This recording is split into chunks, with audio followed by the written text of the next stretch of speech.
Good morning. Today you'll be seeing an example of reciprocal teaching using the summarizer, questioner, clarifier, and predictor.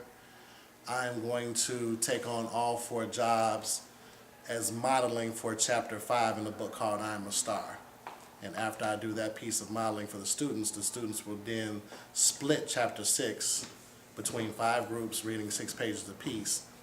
And in each group there'll be 4 people. And each one of those 4 people will have a job, whether it be the summarizer, the questioner, the clarifier, or the predictor. They'll have about 20 to 25 minutes to read their parts and get their answers together for whatever job they might have, and then they'll present for the whole class. Thank you. I want to do chapter 5 for you. I'm going to do all 4 parts because we already read chapter 5 on Tuesday. Well, I read it, so I want to do all 4 parts. So I'm going to start off as the summarizer.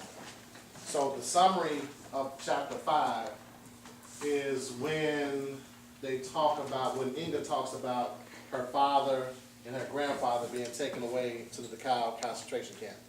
But they get to come back 2 weeks later, and they talk about the beatings that they went through every day and the bad treatment that they got.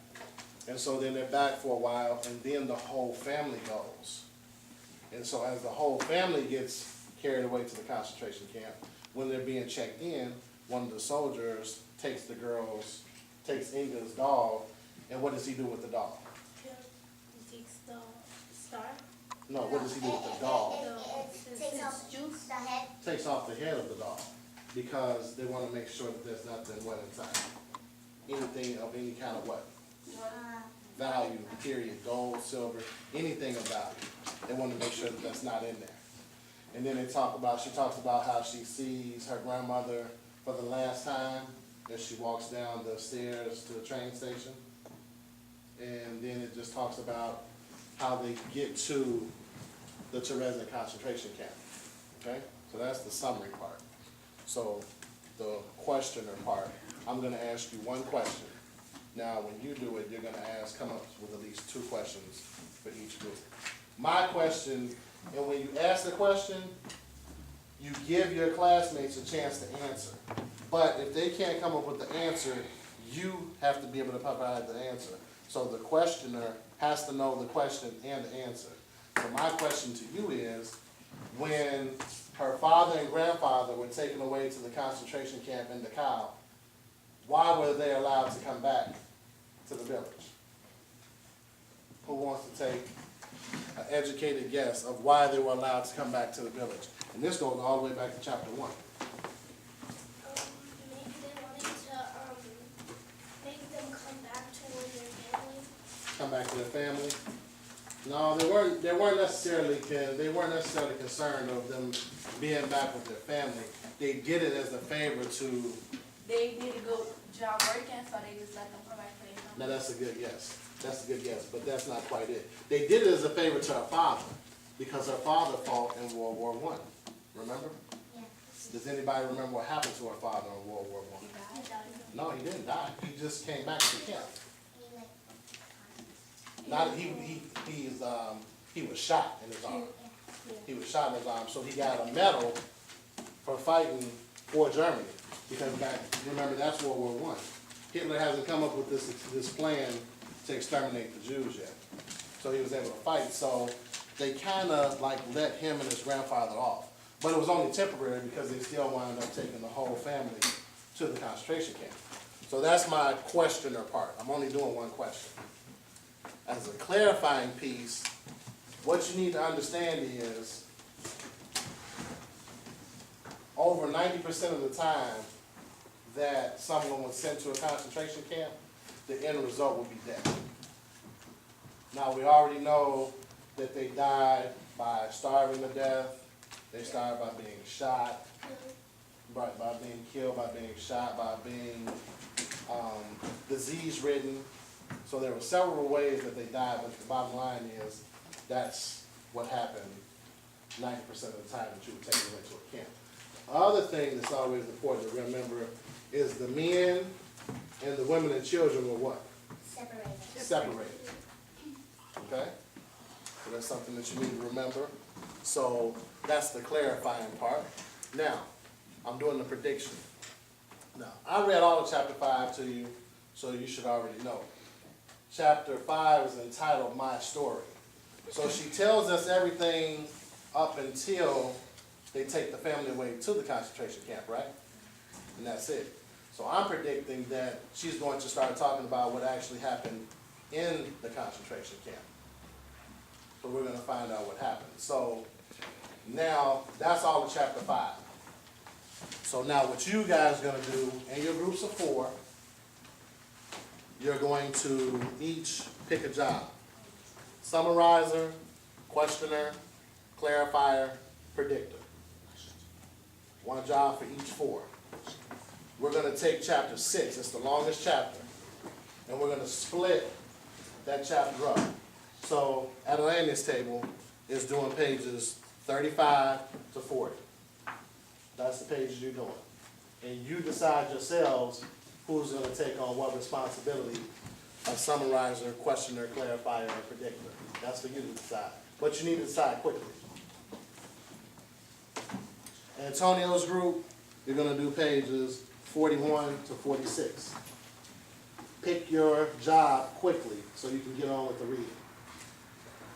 Kelsey's group, you're doing 47 to 52. Pick your jobs quickly. Tanya's group, 53 to 58. Pick your jobs quickly and get to work. Jacobia's group, 59 to 64. Pick your jobs quickly. Now listen. Once you pick your job, it should be silent again because you should be reading. This is not something you need to read together because you all have different jobs. Okay? So decide who's going to do what. Do your reading. I'm going to give you between 15 and 20 minutes to read and get down the information for whichever job that you have. That's all you're getting. Because then after that, then you get to teach the class. Each table gets to teach the class their section of the chapter. Okay? Get started.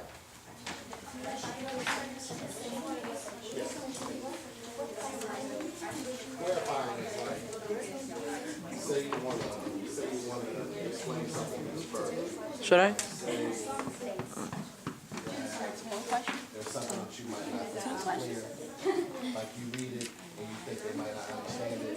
Say it so that they understand it. Use an example or make a connection to something to the real world that you want to make clear to everybody. No. So, Something that they might not. So we're going to start. I'm just going to read the first page. I'll read it. Let me see Elizabeth. Diamonds on the snow. Winter had come, the earth lay frozen. To be in terrorism we had not chosen. Snow covered up light with a veil. Bad times for birthdays. Our arrival Mama had apples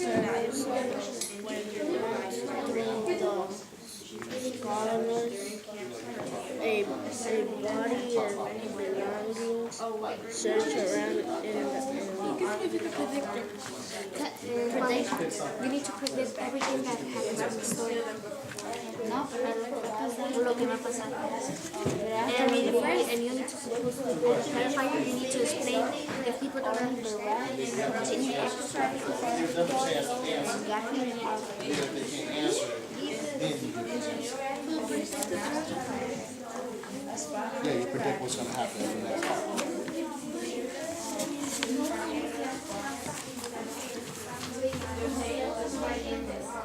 Have you guys gotten your jobs over there? Okay, then we read. Reading and working. treasure through the night. One spot hesitate. You are supposed to, you're reading to yourself. You're reading to yourself. You all have separate jobs. You don't want to confuse your thoughts with your classmates. They have different jobs than you have. from the dead without guilt or fear. Nico, you're reading to yourself. This is not group reading. You don't want to confuse your partner who's doing predicting and you're doing summarizing.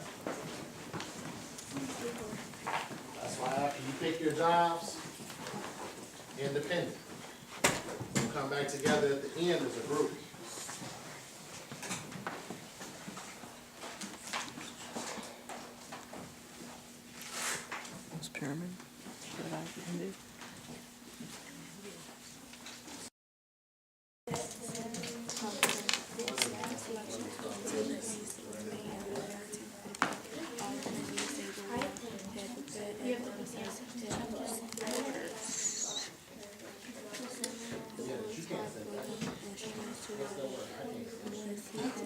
And then if they can't understand it, I'll tell them what you said just in a clearer way, since I'm the clarifier anyways. She had to write down how she was feeling.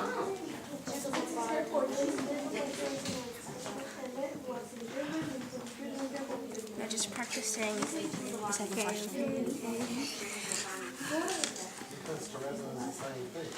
Well, read the question.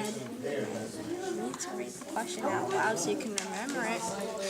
Because I'm not pretty sure that he'll let us bring the paper up there. Their destination. Not ours. We're not going.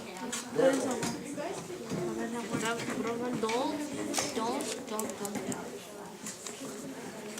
forgot where it was. Ya sé.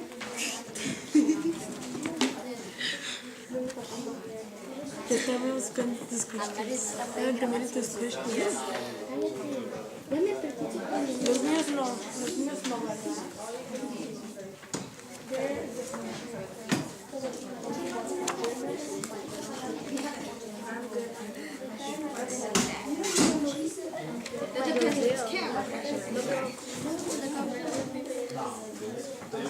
Do you work? I'm just telling you the truth. That's it. That was it. Once you on your way.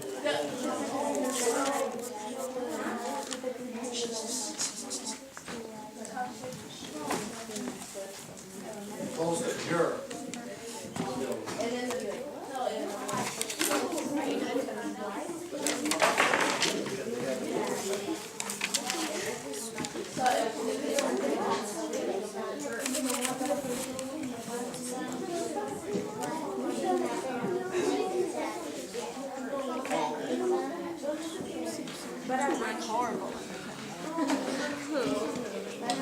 For the higher hand, gotcha. You just predict what happened in the book, well, in the chapter that we read. Yeah. So just write down because you read the book. You got 2 minutes. The stuff that happened in the poem, you can write down. What's so funny? What? Okay. You can-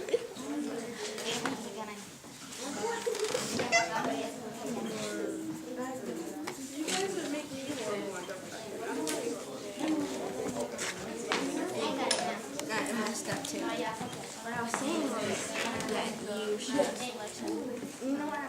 to the east. It is in 1944. Those are right because I wrote that. Huh. 1 minute. What you gotta do? What will happen in chapters that happen next?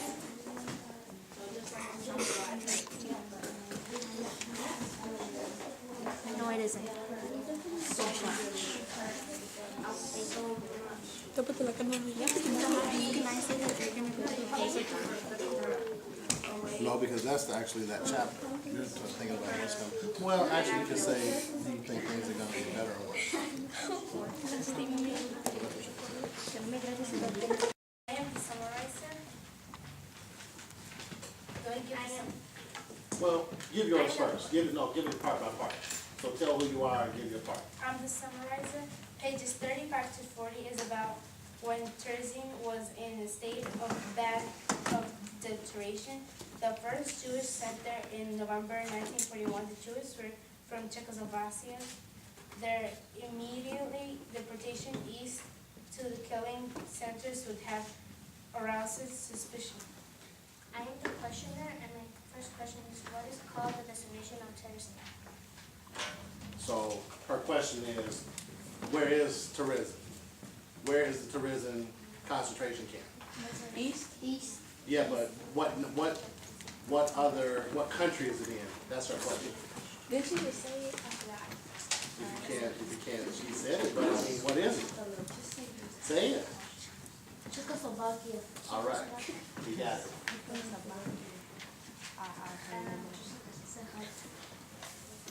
The camp was crowded with 60,000 prisoners. what is your question?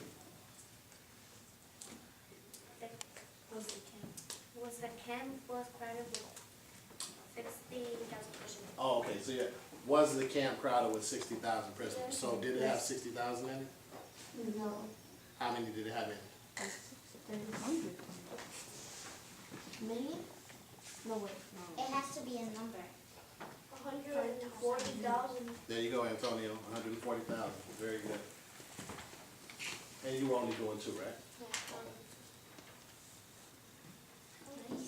I'm the character and it's page 35 to page 40.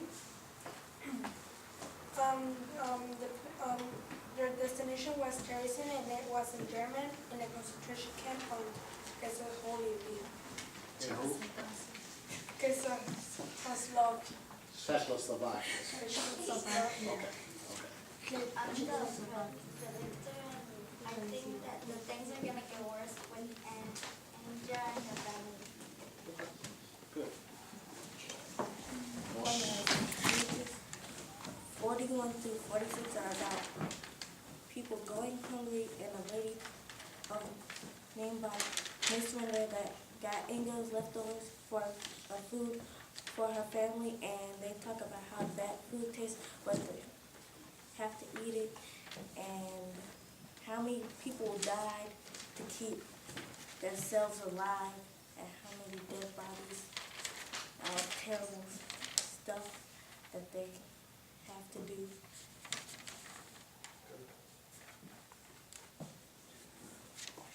I am the questioner. Where is the I forgot what's the name. Concentration camp? No, the other one. The name of the concentration camp? No. Czechoslovakia.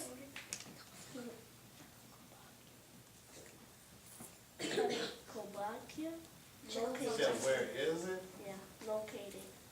Where is it located? Okay. Where's Czechoslovakia located? Where is it located? Where is Czechoslovakia located? Is it in the east? Well, it's in the east, but it's in the east of what continent? You know, it's the country. Remember, I just told you. Germany, Czechoslovakia, Austria, those are all in what continent? Here. Europe. You can say it, you can say it. It's in Europe. So we got the answer. We got the answer. You got another question? Yeah. Why did people only eat soup and bread and potato? Because that's the only thing they had to eat. Exactly. And they I'm could eat. the clarifier, and in chapter 6, they had to contain exercise, and they had to be known as the angel in hell. Good. I'm the predictor, and what will happen next is that the girl will go to get her food at the kitchen at the courtyard of the huge barak, and the lines were long. The lines are long. So she's gonna try to get something to eat. Yeah. Stop. 1, 2, 3, 4. I am the summarizer. In page 47 through 52, most of the kitchens were located in an open courtyard at the goods barracks. When the hunger pains became too strong, Vivia's mom would slowly cut slightly into the next day's apportioned bread. I'm the questioner, and my questions are, when people were sent to the hospitals, do you think they lived? No. Why do you think that they probably didn't live? Because the hospital didn't have that Exactly. Hospitals that they got sent to didn't have the medications. The hospital that the troops and the people that the army got sent to, when they had plenty of supplies. So really the hospital was just another place for them to work. Why do you think the women and young ladies had to work inside? Tanya. Because back then some of the women didn't have rights to work outside, and that's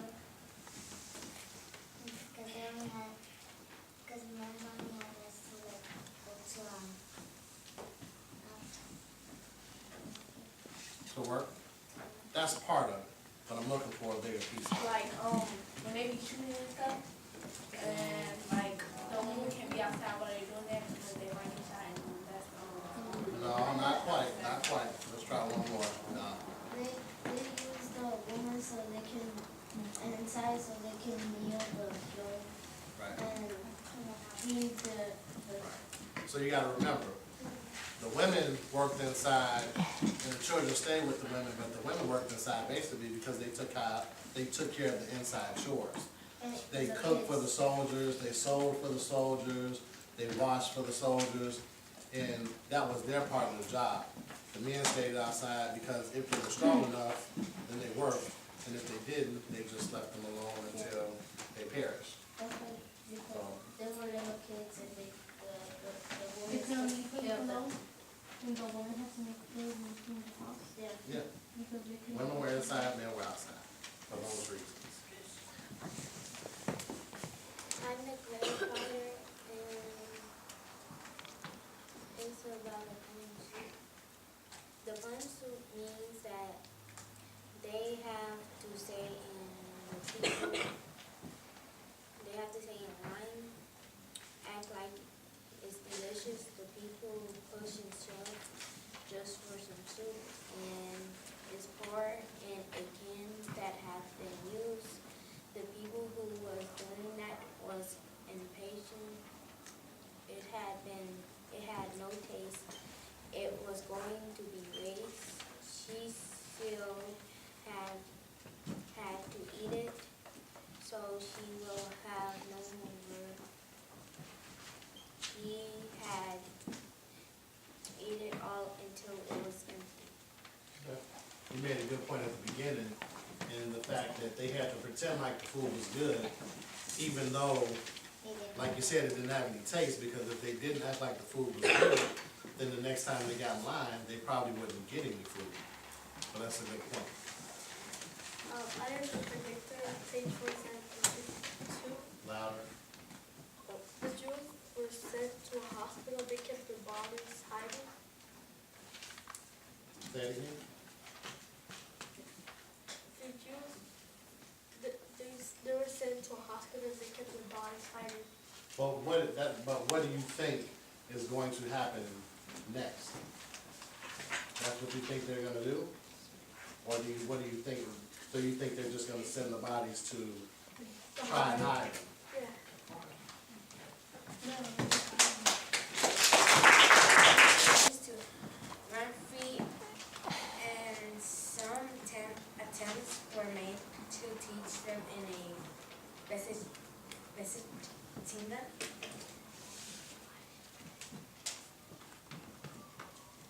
People wanted to run free for they could play to their hearts. Okay. But, so, now I've already read this part, so what Jennifer's talking about is that the kids always wanted to play, but they wound up having to, because they wanted to be free, but they wound up having to play in garbage.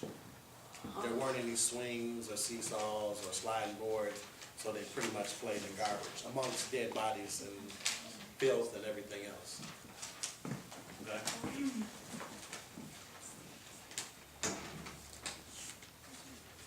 I am the question. Why was Inga write the poem? Why did she write the poem? Which one? Which poem? Okay.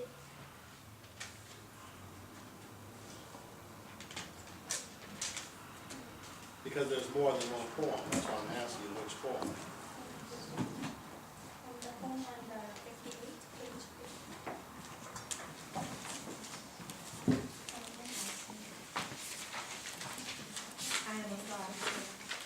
No, Deception.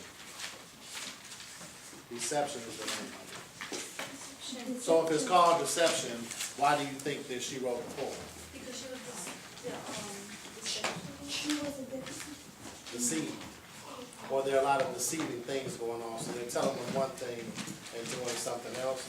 It's just like that sign at the gate. About what the poem about downhill, or that's different? No, that's just part of the rest of the chapter.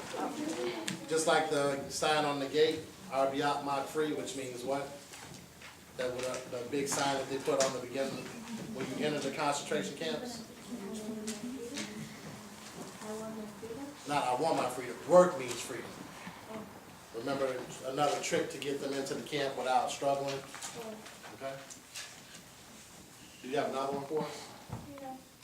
No? All right. I am the clarifier.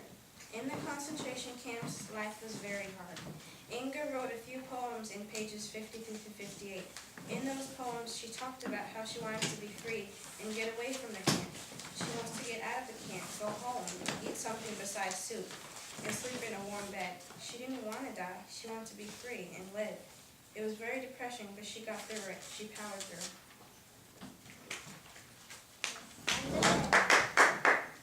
I'm the predictor.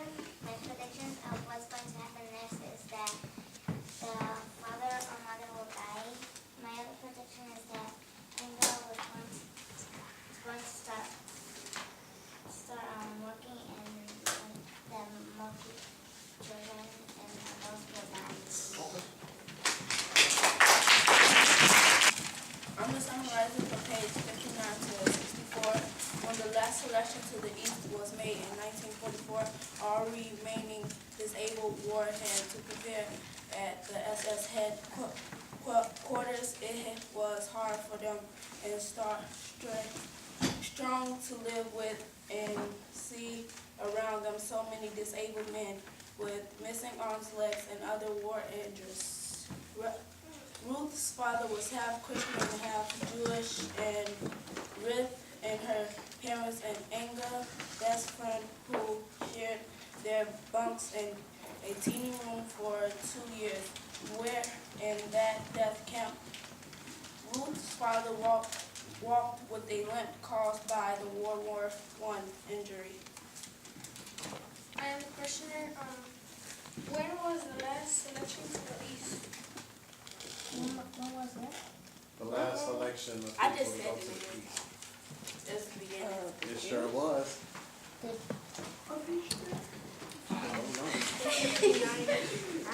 But Chandrea made a good point. She just talked about it at the beginning.